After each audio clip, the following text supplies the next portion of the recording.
Ipinge, when tolling gates will be operational in Namibia, refused to commit to any specific timelines before all procedures are finalized. He says Namibia and Botswana remain the only countries in the sub-region without toll gates, emphasizing that these are firmly on the road funds agenda.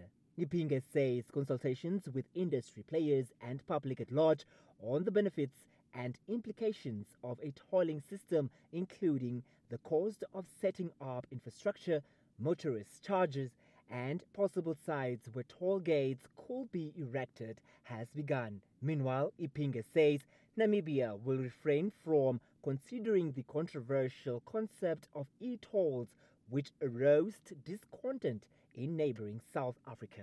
So please don't be alarmed.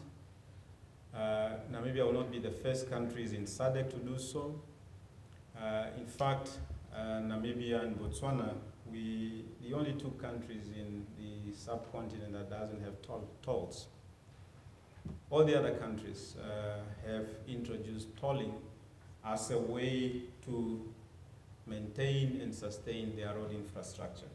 So it's not new. So you might say it's new, and then of course some of you would say no, e-tolls in South Africa has been a problem.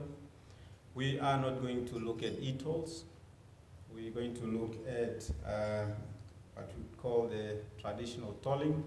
So if you don't pay, you don't pass. Ipinge adds that funds have been availed to rehabilitate roads whose lifespan have surpassed 15 years, including sections between Marintal and Keetmanshoop, Karibep and Omaruru, Rundu and Divundu, and Enhuno and Enana, and re-gravel roads in the Etosha National Park. On his part, the president of the Namibia Association of Local Authority Officers, Moses Matai, urged the RFA to reassess its funding model related to municipalities, saying maintenance has proven costly due to the frequent use of urban roads.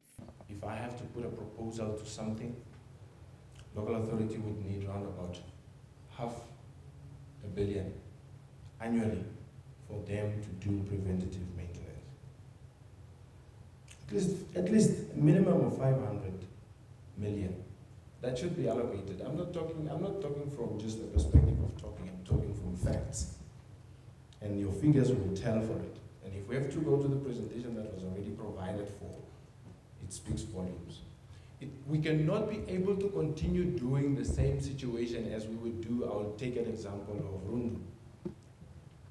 The road has deteriorated, people are crying, and the minister must go to Rundu for someone to avail funds for that road to be repaired. We cannot continue doing it that way. The meeting attracted members of law enforcement, representatives of the Roads Authority, and other industry experts, all with the aim to digest the surrounding facts and draft a roadmap towards the future of sustainable road administration. In a media statement, PDM indicated that the toll gate dream shall be vehemently rejected, saying the introduction of toll gates in Namibia will only overburden transport users. The PDM intensely rejects the idea, arguing that it is an exploitation of the people that are already struggling to make ends meet. It urged the cabinet to abort its introduction and instead find viable solutions in funding and maintaining the road infrastructure in the country.